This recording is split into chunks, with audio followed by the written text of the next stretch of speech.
Night Glory Nation. This is Kenny Matthews here. We got us podcast number 2, Hoops Side. Well, I hope you guys enjoyed the first one, man. We're going to try to get better at this each and every week. I've got my partners in crime. First, I'll introduce the main man, the czar of the Metroplex basketball, hoops, high school, and AAU. We got Paul Miranda. How you doing, brother? I'm doing very well, brother. How are you today? Doing good. A little lack of sleep, but that's all right. Good. It was worth it. I'm with you in that category, brother. And I got my other buddy over here. We got Jared Gambell over here. How you doing, bro? Good. I'm doing good. No, good weather. Feels good outside, so. Yeah, what's I'll up take with that? Good. That feels like 80s outside. Jeez. I'll take it over 40. So. And we got our engineer, our main man that's recording this whole deal for us tonight. We got Turley. How are you, my man? Doing well. How are y'all doing? Good. Well, man, I'll just get started here, man. It was a great weekend of games last weekend. Tuesday night games didn't disappoint at all. I had the great opportunity of being at Brewer High School last night. Let me tell you something. If I'd have been Dick Vitale and Dan Schumann, they probably would have flown me in on a helicopter. That's how accommodating they were for us yesterday. I mean, it was unbelievable. I mean, as soon as I walked in, it was what you need, whatever you need. Move the cheerleaders away from where we were at. I mean, it didn't matter, man. We walked in there with Friday Night Glory royalty, and I wanted to thank Mark Henry and my boy Dan Kick over there that's out there in the Brewer. They rolled out the red carpet for us, man. It was really nice. I mean, it was nice. It really was nice. And not only that, it stumbled across a pretty decent ball game last night as Brewer gets its first district title ever in hoops last night with a 65-60 win over Burrville. And I mean, it was as intense as what it sounds like. I mean, where I start? I can start with Burrville. Trey Hester, football player, basketball player. Man, he had a lot of swag last night, let me tell you, man. Lefty can stroke it, baby. He can stroke it. A lot of swag. Light-skinned brother, too, Kenny. I mean, he was 11 points in the first quarter. I mean, he did just unstoppable. But, I mean, the Brewer guys, I mean, the one thing I will talk about Brewer a little bit is that, man, they just kept running their offense and being patient. They've got a big fella in Cortland Blake down low that they call Big Baby. He looks like a little bit like Oliver Miller, old NBA player, Arkansas Razorback, and their point guard. I mean, Devin Avent was just, I mean, there's not much else you can say about that guy. Squares at a hole every time, finishes strong. In the third overtime, he was 7 for 8 from the free throw line. So, I mean, when your point guard can do these 7 for 8 in the free throw line at overtime, you're going to win ball games. And yes, sir. That's what he kind of did on his back last night. And he took up the slack for some couple of guys that didn't score for Brewer yesterday. I think Brewer kind of maybe in the beginning started feeling the pressure, trying to clinch their first ever district title at home. I think they already envisioned cutting the nets before they played the game yesterday. And I think that kind of caught them because Coach P even said something about how the defensive intensity was really lacking in that game at the beginning. But then he went out and he put out an all-out denial defense and opened the passing lanes. And that got the energy back in their side. Once the energy got back inside, then that's when the Brewer crowd got into it. I know Paul and I'll kind of talk a little bit about this. The Tuesday night crowd is different from the Friday night crowd. And we had the Tuesday night crowd last night, even though they were trying to clinch their first title. It took them a while to get into it, but we left them exasperated after 3 overtime. All right, so question for you. Mm-hmm. I'm hearing this crowd is supposed to be one of the most rockingest crowds in the DFW. And when you come out and tell me that the Tuesday night crowd versus the Friday night crowd, and here I'm supposed to be trying to go in on a Tuesday night, way out to Fort Worth? Well, I think it's twofold, Paul. If you show up next Tuesday, I'm so concerned, man. If you show up next Tuesday, I don't think crowd noise will be an issue at all. They are calling out the czar to be out there at Brewer. Everywhere I turned and walked yesterday, where is the big dog, Paul? So I have a feeling that is way higher than it was last night if you do walk in through those doors. Hey, Kenny. Back in my player days, when I take a woman out for lobster and steak and all that, she understands what come with that, right? So here's what I'm saying. I'm going the extra mile, right? I'm going the extra mile to get out to Fort Worth. I need to know before I make that long drive, man, what kind of crowd that's going to be, man. So here's what I'm going to tell you what I'm going to do. Feel me on this, if you will. We're going to go on Twitter, put it on the thing. Y'all want me to be there Tuesday night. Retweet if you want it. Like if you don't want it. You know what I'm saying? If you want me there, I want to see how many students they got at Fort Worth Brewer. Do we know? There's 5A, so what is that, about 2,100, something like that? Yeah, 2,100. We need to have that student body to show me that they want the real job. That building. How about that? I will tell you one thing. They had the drum line there the whole time beating them drums from beginning to end during timeouts and at halftime. So, am I going to hear some jams?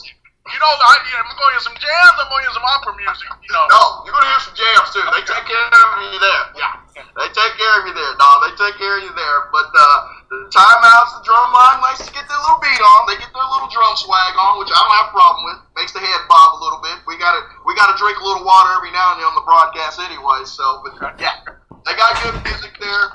And I mean, one other thing that they did have there, Paul, is we got courtside table. Hey. Individual mics on the table. Hey, I always like that. Guy right behind us tells us to get in or move to the side, whatever doing. Let me tell you something. They made me look professional last night. Okay. All right, so then I'm gonna lower my standard. Then I need 500 retweets. That'll work. I think that's a good call. That's a good shout out. There's nothing wrong with that. 500. They got 2,100 kids there. 500. No, there's nothing wrong with that. There's nothing wrong with that. I think that'd be a good idea to do. I really do. Let's set that up, brother. Yep, I think that's very viable. But, you know, in conclusion with that game, the BC night, Tuesday night, the one we're talking about, maybe trying to cover next, that, they'll be doing the different. So who finishes fourth in that district is going to be who they'll play in the first round. And I'm not sure what that is just yet. I think it's kind of thought. I could be wrong there. Yeah, they are. I'm looking at it right now. Yeah, I think they're in fifth place. I think fourth place may be established now then, Jared? Yeah, 2.5 games up, yeah. Yeah, because there's only 2 games left. Yeah, so I didn't know if Denver had an outshot shot at getting it before. No, it doesn't look like it. All right, so who will they play again then? Ryan. Braswell in this district. Braswell district. Yeah, it's Braswell. They'll play Braswell in the first round. Then the following Tuesday. So that'll be Fort Worth Brewer and Braswell will be playing. So you know, I mean, Braswell's a pretty good team. I mean, they're loaded. That's a top heavy district they're in. But I mean, 27-6. I mean, that's not bad at all. So that's not a 6. Yeah. That's what it says. 27. Yeah, 27-6. Braswell. Yeah. So I mean, that's a tough draw when you're the number 1 seed in your district. So you're not easing into the playoffs. Let's say that. Second in district in points. I mean, but you know, so hey, you know, we'll talk about that when I find out for sure we'll be doing the game. But I do like your shout out about retweeting Brewer High School. You've been called the man, the czar. Said if you want to see him walk through those doors next Tuesday, we need some retweets. Yeah, that's a long drive, baby. That's a long drive. I don't blame you. Well, hey, Paul, what about your game that you guys had last night? You had DeSoto and Mansville Summit. I believe you and Parker were at that game last night. Yes, sir. Can you talk a little bit about the game looked like then? 22-20. Yep. At halftime, Summit was leading. Yep. Parker, you want to take on this? Yeah. So we were talking about the guard play last night at Summit. First half, they were playing really well. They were driving to the left. DeSoto in the first half could not stop them on the left side. And then second half, we were talking about the adjustments their long arm guards needed to make, and they made those adjustments. Full court press was the key to the second half, DeSoto jumped out, got a 10-point lead by the third quarter. The full court press really rattled the guards of Summit, and they were forcing them to drive right. So it really it looked like they were shell-shocked a little bit, and they had no answer. But I will say, Marvin Evans for Summit had a great game last night. He played really well. I'll let Paul talk a little about him. He was impressed with him. So that DeSoto Swarm press took care of stuff again. That Eagle press is gone and took care of it. Yeah, I hadn't seen Dyer go to that in a long time, man. That was somewhat surprising. Straight out the gate in the third quarter, Kenny.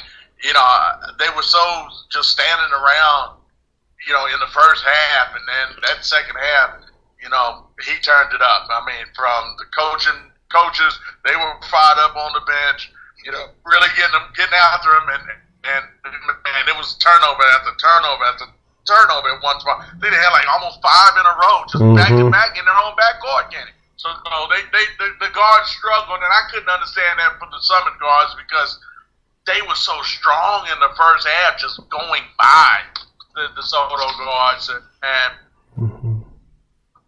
to the left side.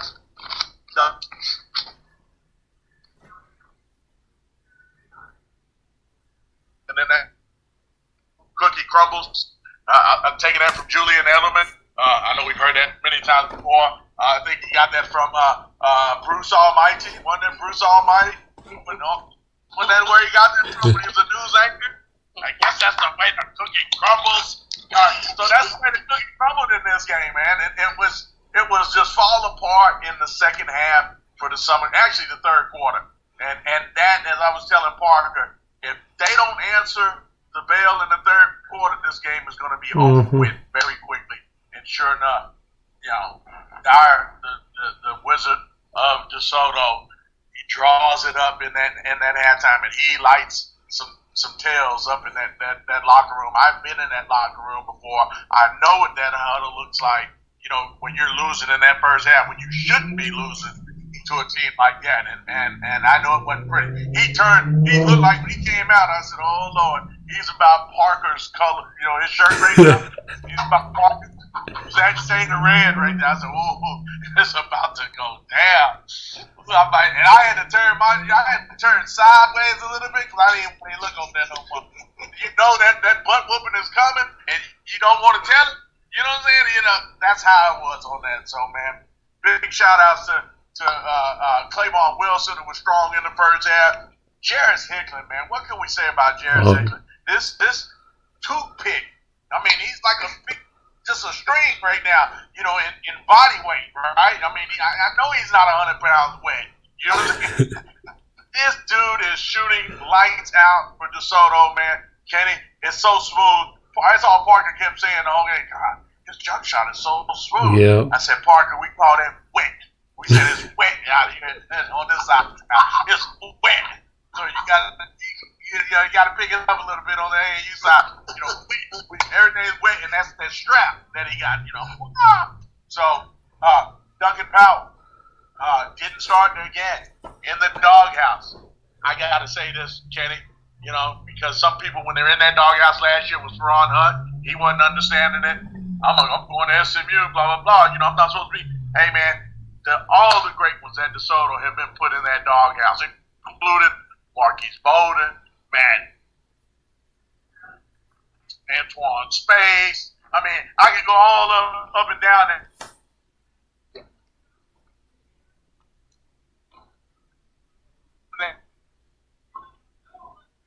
That had that dog locked up in that closet. Mm-hmm.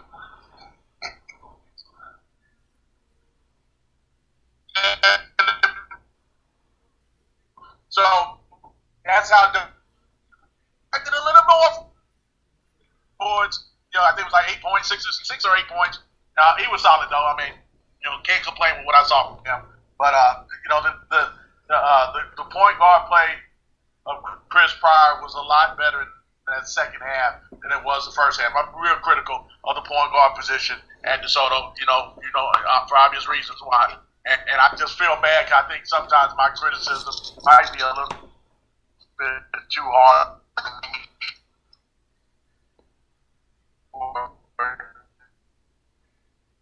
Yeah, that lean, and he was off the camera. The defender was off the camera when on boy made his move. That's how far he had that dude falling back. So big shout out to Minnesota, man. Great win for them last night. 12-0 in district. I haven't seen Minnesota go undefeated in district in a long time. Now the district's not as tough as it used to be. You know, when you had Duncanville's, South Grand Prairie was always tough. Cedar Hill was always tough. Grand Prairie. My team is kind of rebuilding, and I don't know what's going on with my man Mike Matthews' staff and his team out of Cedar Hill. I hadn't got to see them yet, but they got a bad freshman coming up by the name of Miranda Walker. I can do this all night, so I'm going to let you guys Hey, Parker, is there anybody that stood out for you particularly last night that you want to maybe talk about? I know Summit lost, but Marvin Evans in particular really stood out. Had a great game for Summit. Even he brought the energy off the bench, but I was real impressed at how he drove the ball and he took it to the hole strong, and his defensive pressure. He played very well, but it just wasn't enough in the second half. I mean, DeSoto, I'll give a shout out to Chris Pryor defensively. He was up 94 feet, like Paul said, in his grill all night long. Second half especially. First half, they looked sluggish, but second half lit a fire. That DeSoto 95-foot press, I'd say they even press him during timeouts. Mm-hmm. Hey, Kenny. That Marvin Evans is a man, bro. Yeah. Trust me when I tell you that. Mm-hmm. This kid, I don't know where he came from, but he shot out the cannon real quick in that game yesterday. Now it's hard if you don't have guards to be able to protect the ball against that pressure, boy. That can make a close game lopsided in a New York minute. Mm-hmm. No question. It's one of those things where when I saw the 22-20 halftime score, I sort of said, man, neither one of these teams can put the ball in the bucket. So it sounded like it was a little lethargic both ways, I guess, for the first half yesterday. A lot of turnovers early on Summit, even though they were winning. They hit a bucket at the buzzer, by the way, to put them up by 2. Nick Davis was impressive. I got to say that, 6'9" senior. He probably looked like the best post out there right now, man. I mean, in that game last night, the up and under moves, doing the reverse layups. I mean, he was solid, man. I know he's not on anyone's D1 radar, but I'm telling you now, D2s, you're looking for height like that, 6'8", 6'9", and the kid's got good footwork, man. A little slow, but I can see him playing on some high-level D2 teams. For sure. So, Nick Davis, Mansfield Summit, y'all. Keep your lazy down here. Well, that's good stuff, man. Well, I appreciate it, fellas. I will go here to Jared next. You were, Yeah. Yeah, Is that then, right? I thought. And that was a big win for Little Elm again. Yeah. I mean, obviously, going into that game, a little bit of, let's say, trepidation might be the best word going here.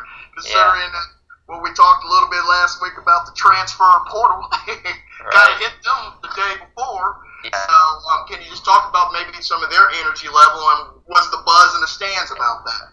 No, the energy level, it was there for Little Elm. Actually, I think first game without the freshman Trey White, and I was surprised because I actually thought that too. And their defense in that first quarter. They let up 3 points. That's all they let up. They were up like 18-3 or something like that. And they had about 7-8 blocks under the line. So their effort was there.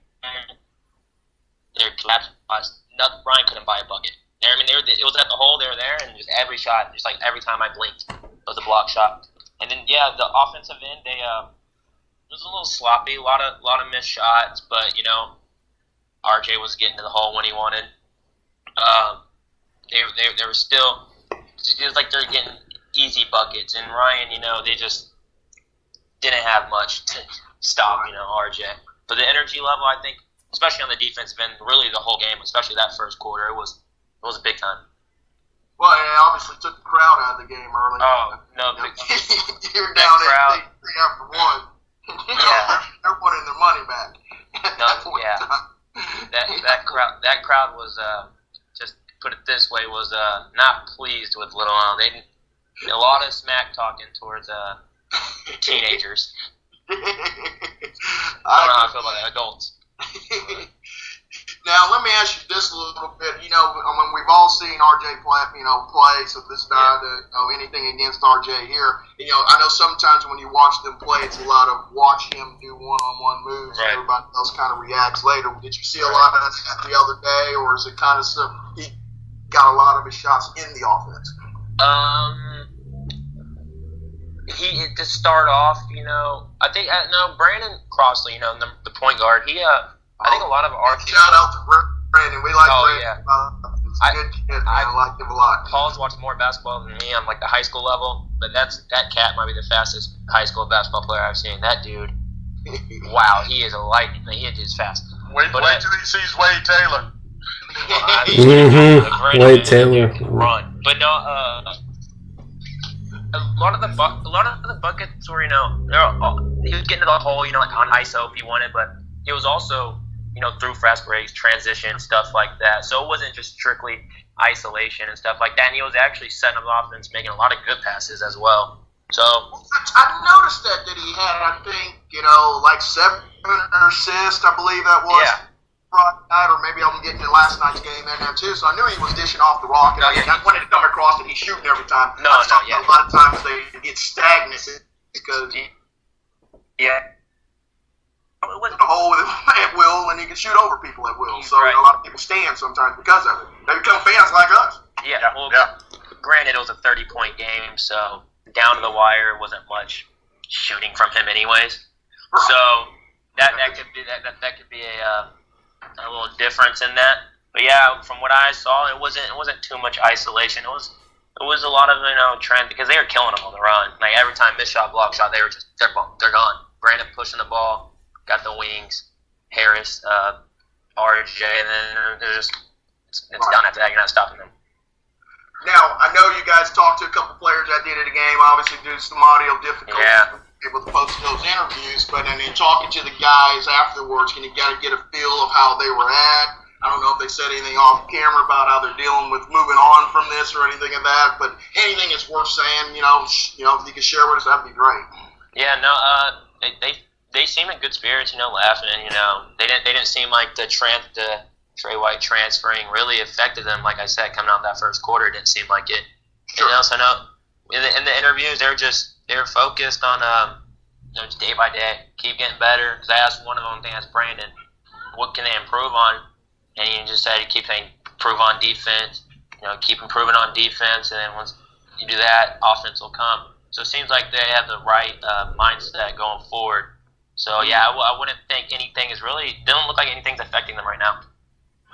Well, I guess that might draw into my lead into last night's ball game. Little Elm, just Northwest overtime. Northwest wins 83-80 in overtime. Yeah. Pretty much seals up probably their district title up there for them. I mean, you can't say that there was any hangover or not. Obviously that's a knit-tight game all the way. Right. I mean, 38 from Avery Anderson to 50 from R.J. Hampton. R.J. Hampton hitting the 3 to go to overtime, but then it's our buddy Julian Smith gets fouled with 0.6 seconds left in overtime on a 3-point attempt nonetheless. He knocks down all 3 free throws and defending back-to-back going to state, Final Four. Team Jackson Northwest is knocking on that door again and being a prohibitive favorite, to get back there again now. I mean, that's 2 gut-check wins, for them, and within a week, beating the Colony and beating the Little Elm. 9-1 in district. A little bit about your moxie of that team, that, they're not just Avery Anderson. Right. I think a lot of people try to classify them that way, and that could be further from the truth. And our buddy Freeman, he was big last night. He had Tech City. Yeah, I mean, you get 17 from that guy down And, we spoke about it last Wednesday. We think he's really a key cog to that team if he can stay out of foul trouble and he can give you that kind of offense. We know he's gonna get 12 rebounds just waking up. We already know that. So if he gives you 12, 17 points in a ball game, man, it's nice to have that in your hip pocket, going forward. Right. For sure. Hey, it definitely goes out to big shout outs to head coach Travis Edwards. You talked about a couple of weeks ago, not really knowing if do we really have a shot against these guys, man, and really starting to wonder, is it a realistic chance that we're going to get this district and advance, or what? And then guy whispers in your ears. He said, "Hey, man, just be ready when the opportunity comes. You never know." And here it is for all that's involved with high school basketball. An injury here, an illness here, or a transfer here or there. You know what I'm saying? Anything can happen. You just got to have your kids prepared for that next opportunity, game by game, because things change, man. It's just like watching these kids grow from the 4th, 5th, 6th, 8th grade all the way into high school. They've been top ranked, for all the way down there, and then all of a sudden get a girl pregnant or something, or this dude got in trouble hanging around with this guy, or some political happens to him to where he can't play anymore or something. You just never know. So you got to keep preparing yourself for that next opportunity when you're in this game, because I like to say high school and AAU basketball, and it's probably the same thing in football, it's like one big soap opera. I'm telling you, it's a story behind a story behind another story just waiting to come about. Just got to be ready for it, Kenny. And a lot of times those stories are not on the field. Sometimes the stories originate in the stands from the people watching them. Yep. That's the distraction that you never can factor in, because you just don't know what's happening at home and what people are saying about each other's kids up in that stand. And I always tell people, resentment and jealousy, man, can really ruin a lot of good things. Yeah. And I didn't mention that one. Then I try to keep stay on the low with that one, man. You got a lot of jealous kids. Excuse me. We got a lot of jealous parents out there right now that keep other kids from being who they need to be. So, like I said, story behind all kind of stories. You just gotta wait and let them fall out. Because that Trey White episode is getting hilarious by the day, Kenny.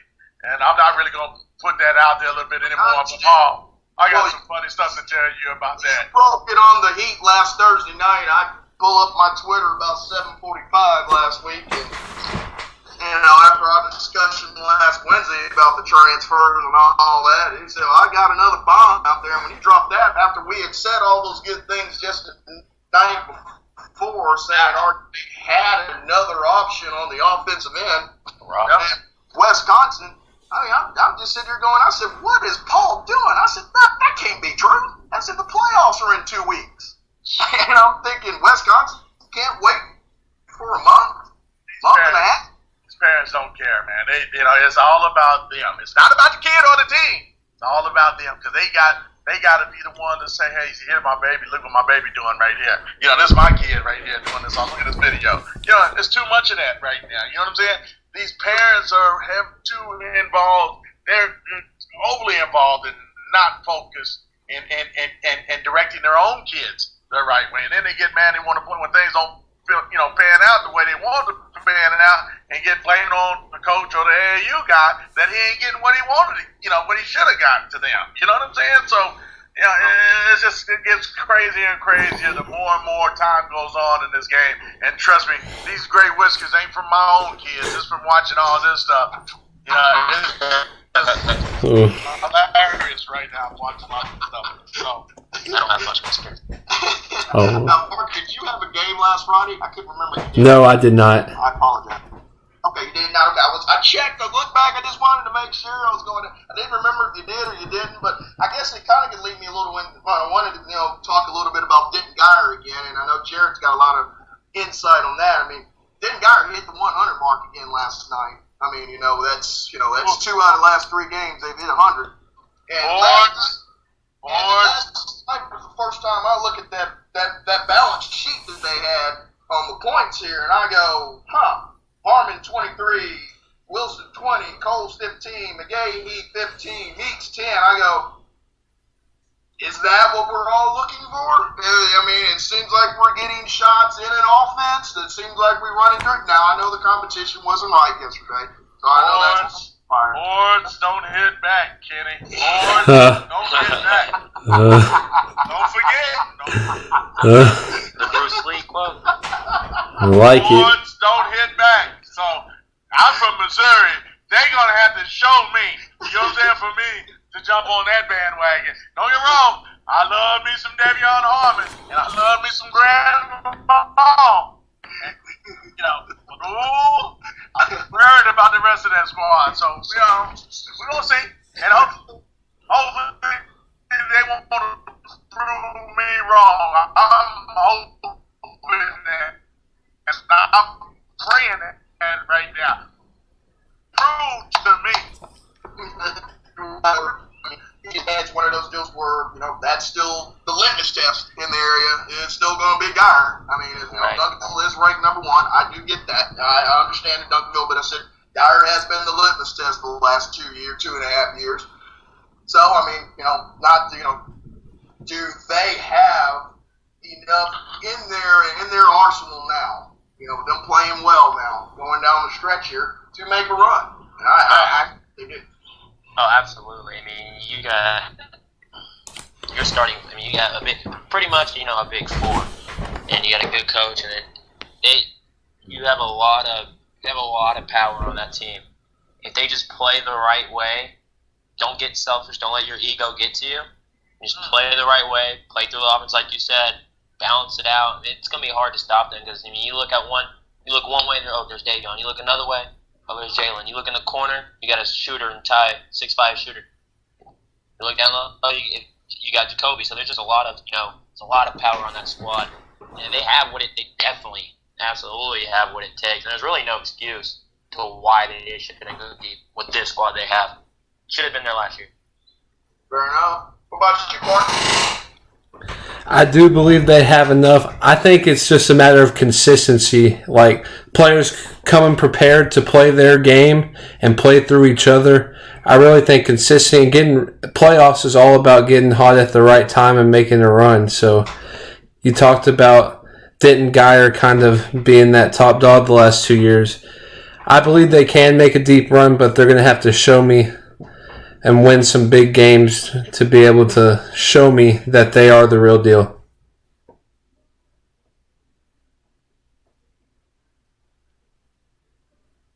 I mean, to me, I think it's the most conclusive thing now. I hate to say that, but it really is. If they're not in San Antonio, it's going to be a lot of, there's going to be what could have been as opposed to what has happened. Mm-hmm. All right, Mr. Czar, I know you got something for me.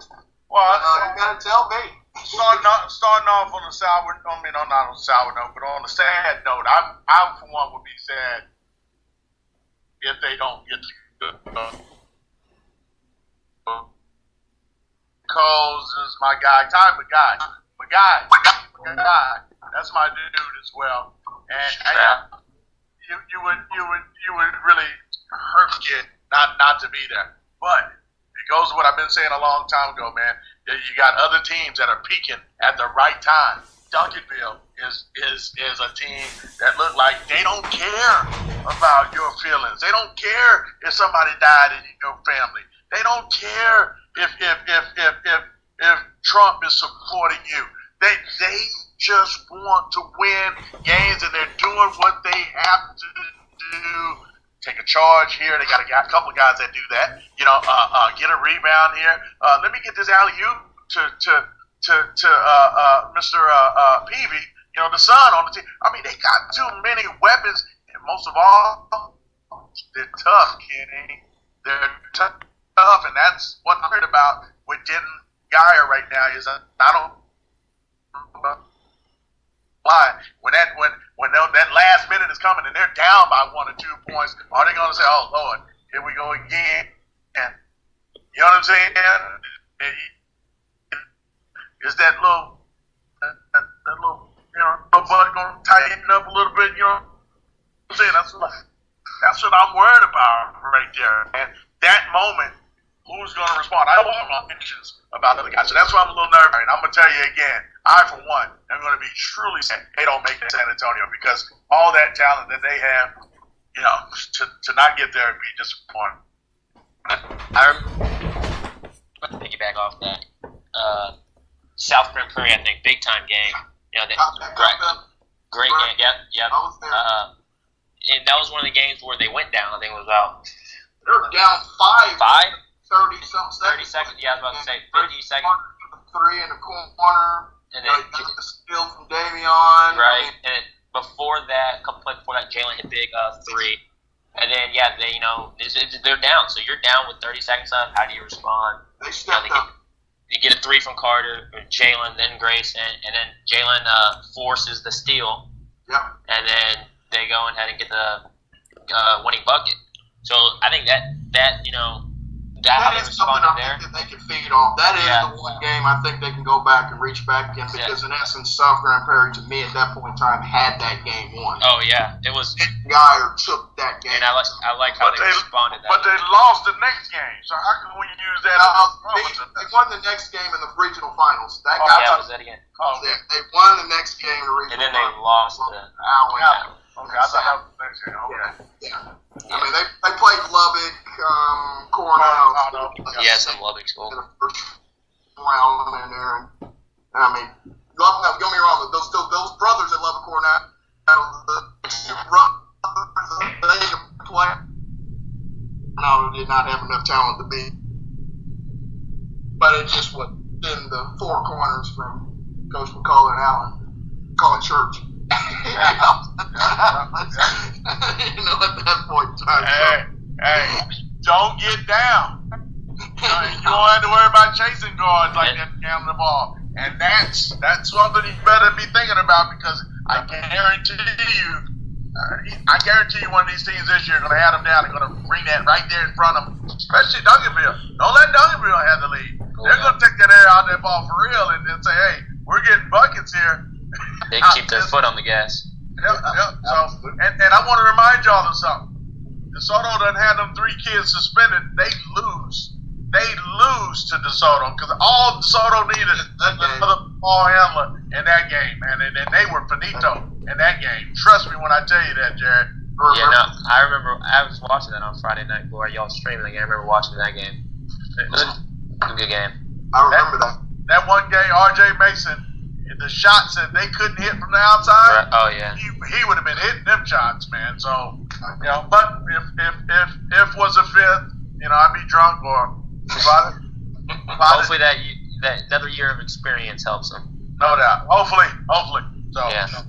Well, I do got 2 other games I want to talk a little bit. Now, they're not really maybe so much games, but Parker, I think you can maybe handle this a little bit. But Mansville Timberville game, again.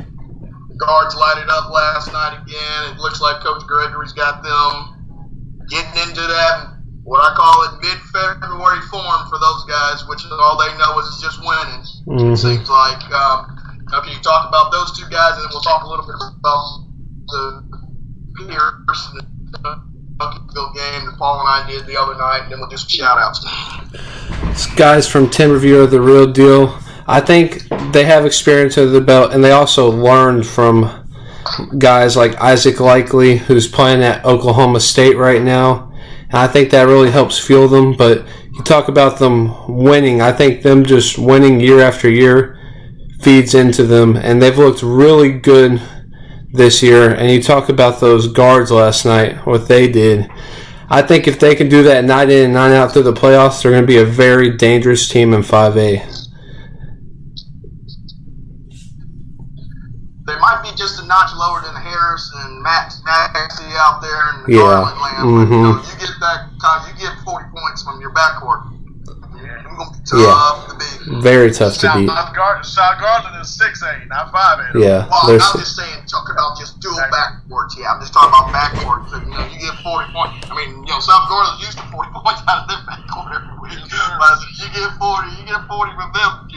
That's pretty good for Mansville Timberville. I mean, because they got some role players that come in there, and they seem to know everything I seem to know about them, they seem to know their roles. Yes. And I think that goes straight up to the man in charge there, Mr. Gregory. I think he's one of the most respected, underappreciated coaches in the area.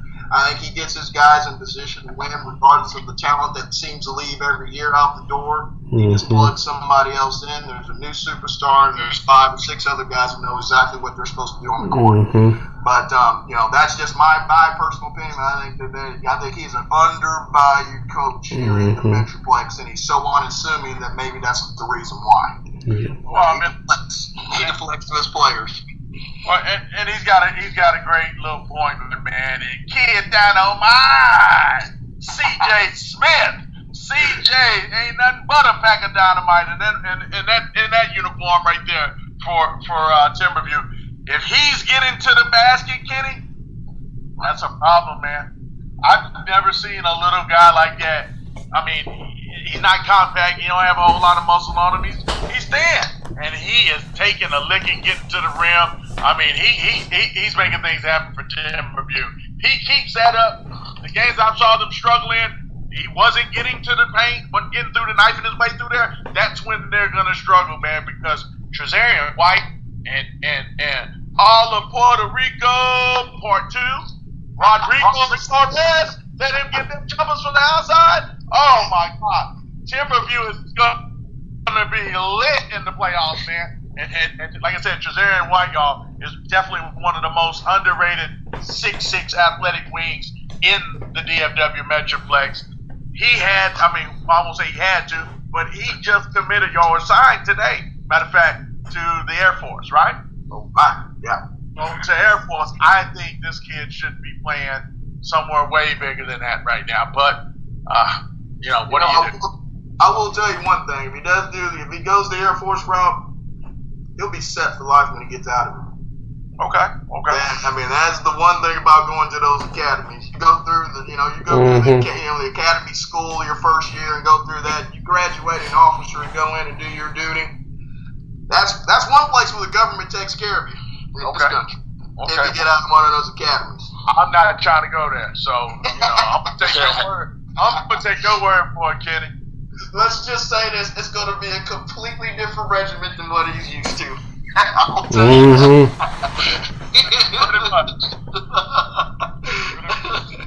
Well, we'll move on to obviously the game of the week last week was, Duncanville going into the Mustang line last Friday night, and number 1 ranked team going up against the number 7th ranked team in the state. And, Paul, it was kind of a sloppy game, but for excitement and entertainment and being a close game, it featured all of that. There's a lot of dynamics of why Duncanville won. We'll get in a little into that too. But it's nice that the game actually lived up to what the media. You had Channel 8 doing that. We had 3 different people doing the broadcasting the game at the same time. Radio there. It was a hot gym. Like I told you last week, it was going to be warm. It definitely was. So hot in here. Coach Peavy, he walks in there with, everybody taking shots at him, and he's the one that walks out of there with the big W, winning on the road, and that's with. You can't say Timmy was hurt or Timmy had an off game. Timmy got his. He got his 27 points. It wasn't that, somebody else, you lost a player during the game. His team went in there, and it was a gut check game. No doubt. And he responded every time Pierce made a run to them. And that talks to you a lot about that Peavy, who I thought was outstanding in that game. And Ramsey was his solid self. He wasn't spectacular. He was solid. But I want to say it was the Bryant. I thought Bryant was huge for Duncanville there. Was big from the free throw line, and I thought the biggest play in that game may have been when Drew Timmy goes to the front end. He misses the front end. They're down 2. Jake Bryant gets the rebound, goes coast to coast, puts them up 4, and they never look back at that point in time. And I thought that was the key to that game for the Panthers. I walked in. I watched this guy walk in, David Peavy. And I'm thinking about when he first had to take this job, and how that walk wasn't as big as it is now. You can see me right now. Wasn't as big as it is now. You know, it was almost like he was walking in trying to be not the guy to be seen, you know, when he first came here. Now this guy is walking like the big dog in the neighborhood. You know how you walk, I don't know if you had a big dog before, Kenny, but I used to have a big German Shepherd. And when I walk that dog in the neighborhood, all the dogs start scattering. You know, they don't want to mess with this dog. And my dog just, chest all out. That's how Mr. Peavy is looking right now, Kenny. Chest all out, hands big. He knows now. I got my team in check right now. You understand what I'm saying? They believe, Kenny, and when ain't nothing greater than when a coach feels like his team believes. Because once they feel that, they feel like they can draw up anything, go jump through that window, and they gonna go jump through that window. Is it the first floor or the second floor, coach? Which one you want me to jump out? That's the kind of command right now that he has on his kids right now, because you're talking about a guy like Jabrian Hill. You know what I'm saying? Who knows that kid? Nobody but his mama and all the people at Duncanville, right? Nobody knows that kid. Miles Bennett. Who knows that kid? Yeah, Nicholas. Nicholas. Nicholas. Nicholas. 3-point winner. Who knows these guys? Those guys have bought into their roles, Kenny. And when you got a team that's doing that, and then most importantly, your star player, Mr. Texas Tech, the mass Miranda right there, man, he bought into the system. He ain't jacking up everything. And guess what else? Ain't nobody in the stands in his camp complaining about any of that. Guess what? It's all about the ring now, Kenny. You know what I'm saying? He done got his scholarship. You know, he got all the accolades that you could ever want right now. Now he's trying to get that ring, and he's trying to do whatever it takes to get that ring. And I applaud David Peavy and his staff, you know, for the excellent work of getting those kids to buy into that. Nobody thought Duncanville was going to be this damn good, this quick. You know what I'm saying? You knew they were good. We knew they had a chance, but no. Everybody was talking about Sal Garland and Dent Guy. Especially Jared showing up was saying, Dent Guy. You don't know how to spell no other team right now. Dent Guy. Yeah? So now the conversation, the narrative has changed now. Bottom line. And it's David Peavy and his staff that's got us talking differently now.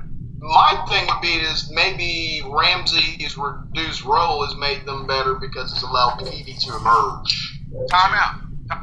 There ain't no reduced role. Well, it's wrong words to use there. Yeah. He could be a lot more assertive. No doubt. If he wanted to, and nobody would complain about it. But him just doing things in relative of the team is allowed believing in the teamwork. There to come out, you know, and it's Batman Robin syndrome now. He's telling that kid, you ain't got to do everything. Right? Pick your spots. Pick your spots. You know, I'd rather have steady and healthy when we dang sure need you, right? Than you getting your 40 or 50 right now. I'm going to tell you now, we talking about Little Elm right now, and I love my godchild, R.J. Hampton. I'm a little nervous right now going down the stretch without Trey White in there right now, and him scoring 50 points, 10 rebounds, 7 assists, or I think it was 7 assists yesterday. I mean, 3 steals. You know what I'm saying? I mean, he's having to do everything. I don't know if I like that. I don't know if I like that coming down the stretch, knowing how good the playoffs, these other playoff teams are going to be when it concerns shutting him down. Absolutely. What you gonna do? How do you defend Duncanville? Seriously.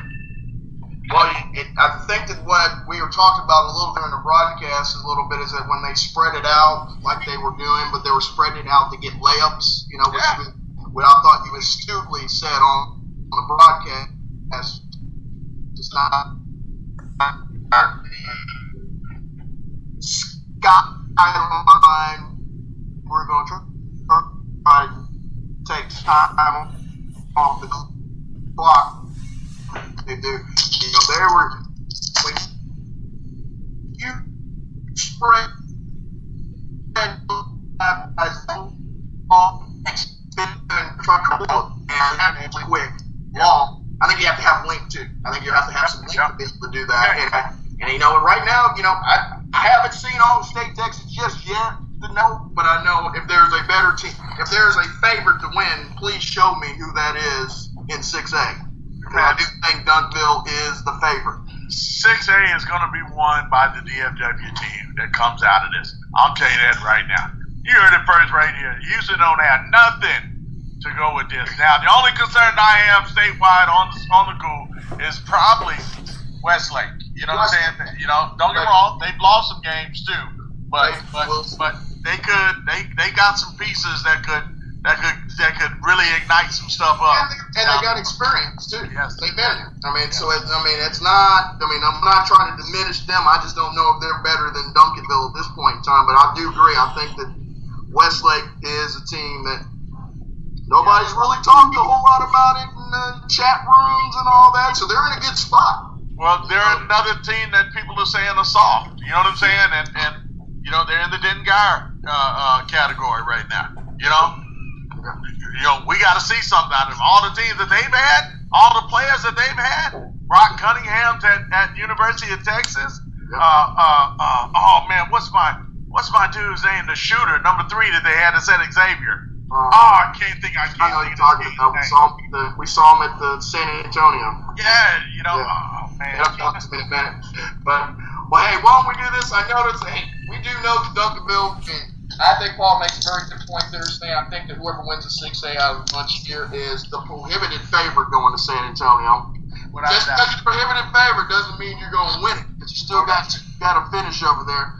You know, but still, I do think that, man, that you're talking about Dengar or South Garland, or if Duncanville doesn't make it, man, that's a heck of a route that you have to go to get there. I mean, that just talks about what the talent level has in the Metroplex now. I mean, it's just in 10 years, 15 years, it's extraordinary to me now, the gifted players that are in the Metroplex as opposed to what it was before. It's remarkable. I'm enjoying the heck out of it. It makes our job a heck of a lot easier because we can just show up to a game and go, we got a Division I prospect. So. No doubt, without doubt. Yeah. So I want to get some shout-outs here a little bit. Hey, Parker, you got anything for us on a shout-out? I know they lost, but I'm going to give a shout-out to Summit's Marvin Evans. Very impressive last night. And I'm also going to give a shout-out to South Grand Prairie with another win, staying in the hunt. Chris Turner and Carlin Kenner. I love that Kenner kid. I mean, he's... The lone senior. I know, man. You know, it's funny when you're talking about Grand Prairie and South Grand Prairie last week about how their pressure defense. I remember playing them in 83, 84, 85. It was the same thing. You know, it was a bunch of athletic guys with length and just stayed in your grill the whole time. They were frustrating to play against. You know, that's what they were. You know, you walked out of there, you knew you had a ball game because you were gassed. Yeah. You know, mentally and physically, you're gassed. I mean, what he's doing up there right now with them being, I would say, somewhat undersized. You know, for that level, they're undersized and they got a fight in the dog. You know, with them going. Yeah, they going to the Eagles nest though Friday night. Senior night. You know what?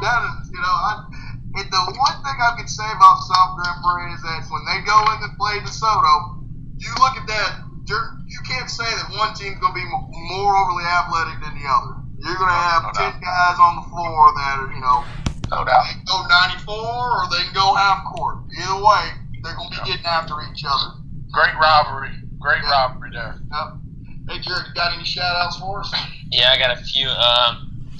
Shout out Little Elms, Brandon Crossley, you know, two-sport athlete. You know, that dude puts double that work, you know, twice the work.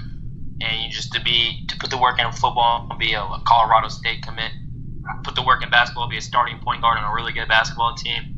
So I think shout out to him. And I also I hate to shout out some Geiger kids again, but this one's more significant.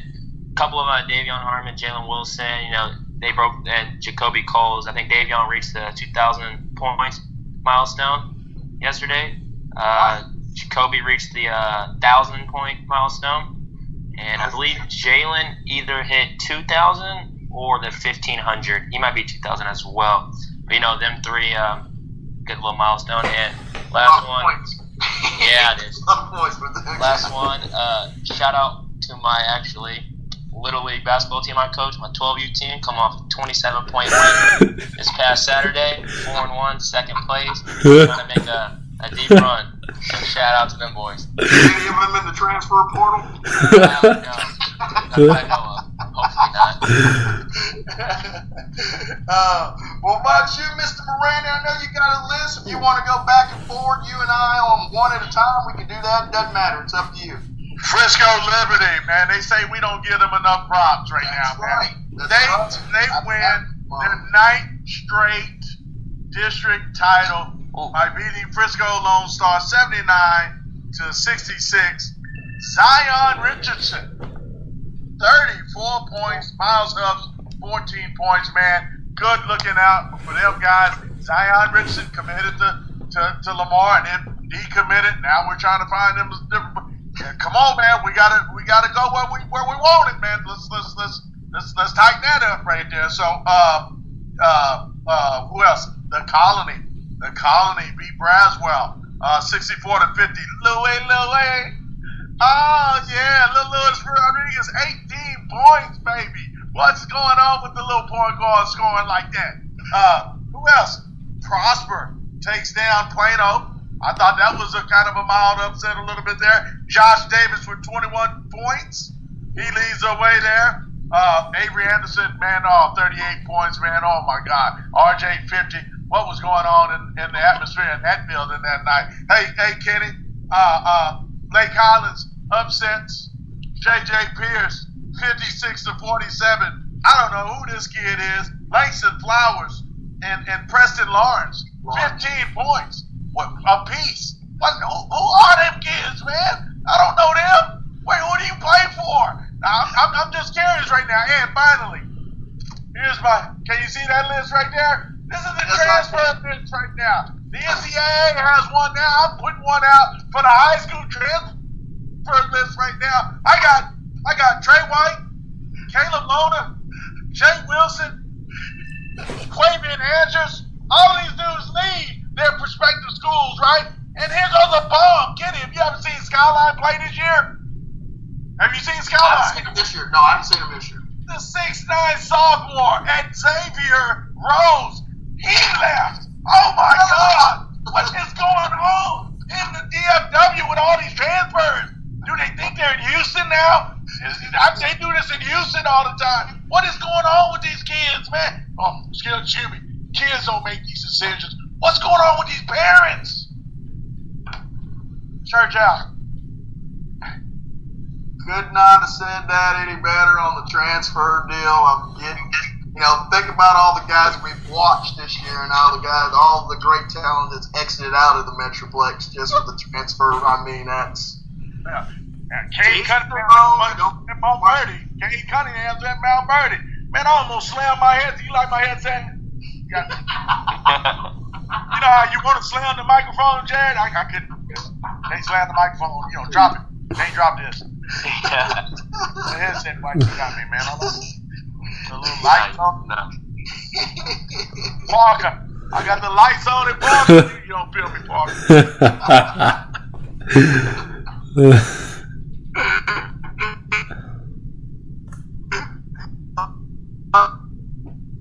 You should.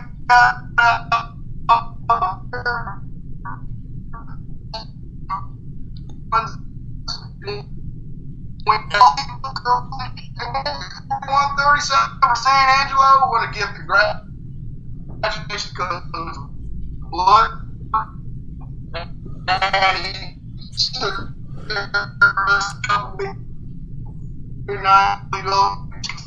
Oh, 39 points on the 41 between two. But they do win. I mean, they're all right district champs. I mean, what else can you say? I mean, they've done a great job. Byron, that's your fave, so I know you'd love that one. Kenny, before you, Maya, I see. I let you have that one. I started busting out because since I'm a Maya G fan, everybody in the Metroplex knows that. Congratulations, Maya, on the bobblehead award that she got for Player of the Week. I'm everywhere, Kennedy. I'm everywhere. That's right. Oh, and hey, and also the Duncanville props. They got it on Channel 8 last week on the, that was a good deal. I thought they handled themselves extremely well. I thought they did a really good job. I thought they came across very humble, contrite, but confident. Yes. And it's hard to do all that at the same time without coming across being braggadocious. A big shout out to, I already said about Trey yesterday for Burville. He was impressive last night. Swag was out of his mind. I mean, every time flexing. It was big time last night when he would go to the hole. Louisville, man, Keontae George misses the game last night because of the flu. No problems. KG Pruitt comes in and says, let me drop 38 on you guys last night. Hey, Kenny. Win over Marcus. Hey, Kenny. KJ Pruitt just committed to Urban DFW Elite. He'll be on the Adidas circuit. So, nice coming out party for him to drop the bomb like that yesterday, right? Oh, kidding. I mean, geez, you going into the game and you got one and you only got your best player on the blue, and he said, nah, don't worry about it. I got you. I got it. How many did he hit? 38. 38. My man. 38 last night, the big win. Then I've also got, man, that one district for girls, Allen, they got 3 McDonald All-Americans in this district. We talk Crazy. about talent in the Metroplex. You've got 3 of the top 24 girls in a 10-mile radius. Naya. Radius, dude.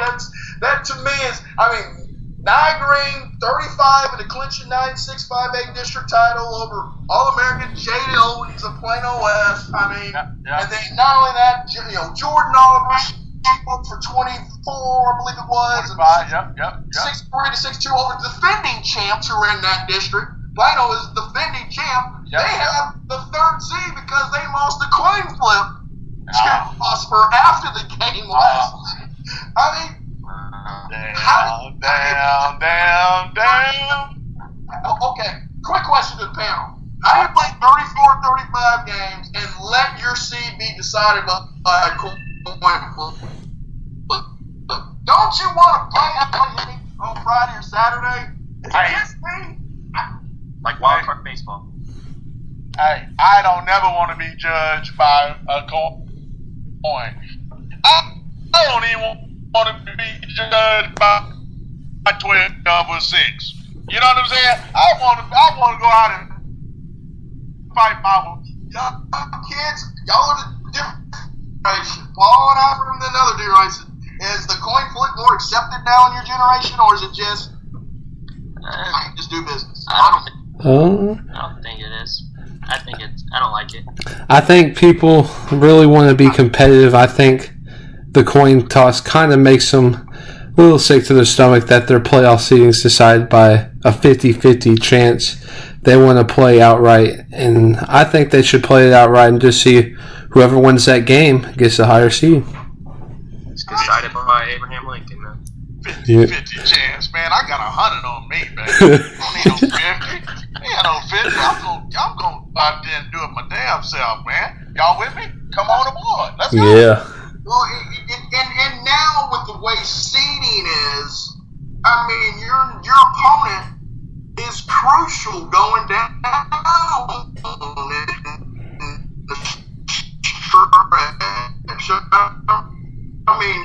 Being a second or 3rd seed, people don't realize that could be a big swing things. Now, you can explain that to me, but other than that, just play it. Because you're going to have your kids sitting around for a week not playing the game anyway.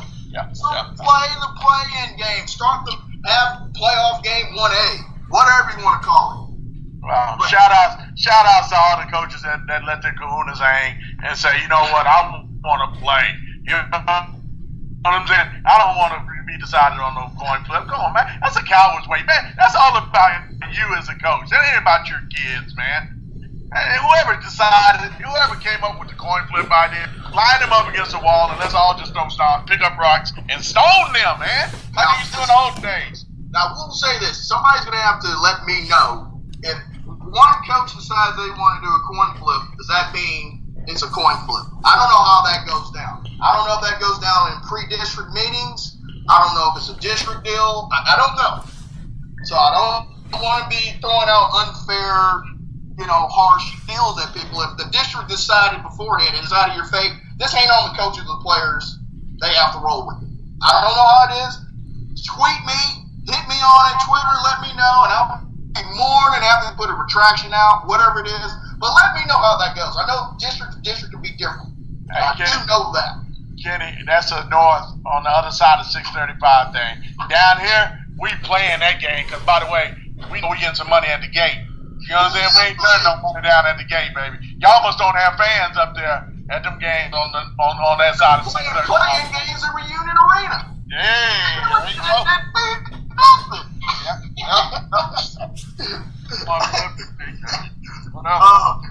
I'm on my last shout out to, I think, somebody that's probably getting a little overlooked a little bit is the Jesuit Rangers. Yeah. I mean, let me tell you, Julius Marble and Max Abrams have had great years this year. Both of them had it. Gavin Perryman, too. Yep. 18 points on Friday night, a 56-58 win over McKinney. They both had 14 and 10 in the blowout win against Plano Weeks. But that duel is the type of thing that can go deep into the playoffs, especially if both of their games are right at the same time. And they're well coached. They may not be the biggest team in the whole world. They may not be the most athletic team in the world, but they won't beat themselves. You're going to have to beat them. And that's a tough out in the playoffs. I know play teams like that. You don't like teams that don't turn the ball over. They make you earn everything in there. So watch out for the Jesuit Rangers. I probably just jinxed you a little bit because I touted you too soon, but that's all right. I understand. Hey, Kenny, I got one last shout out, man. I got to one up you on this one, brother. We talking about guys that nobody's really talking about. I got one that's under the rug, bro. He ain't hiding under the couch or in the closet. They got him under the rug right now, and he's out on the other side of town, over there on the other side of 635. McKinney beats McKinney Boyd 74-60. Byron Scobie 34 points last night. Let me tell you something about Mr. Byron Scobie. I hadn't really seen a whole lot of him, but I've been looking at them box scores, Kenny. That dude done dropped a 50-point game and a 40-point game already this year. I don't care who he played against. When you're 5'7", 5'8", and you're dropping buckets like that, we need to bring him up underneath the rug and set him on the fireplace. We need to set him on the fireplace by TV a little bit and talk about that kid, man. So there he is, Byron Scobie, 34 points last night. I'm done. And today, UIL, Hannah Dusters, transferred from Duncanville, been ruled ineligible. Won't be able to play in the playoffs for MacArthur. You think? You can't be. Man, don't let me tell the story. I don't want to get there, but I'd be remiss not to know that. I'm just going to say this. I was thinking, hoping that she would get there, but I'm going to give you a tidbit. Because that's what I do, right? I'm going to give you a tidbit. Can't no girl player be acting like Bobby Knight. Oh, never mind. And think that you look like. Are you serious? You a player? Yeah. Well, UIL denies her, request to be eligible. So if she becomes immediately eligible, makes MacArthur formidable as all get up.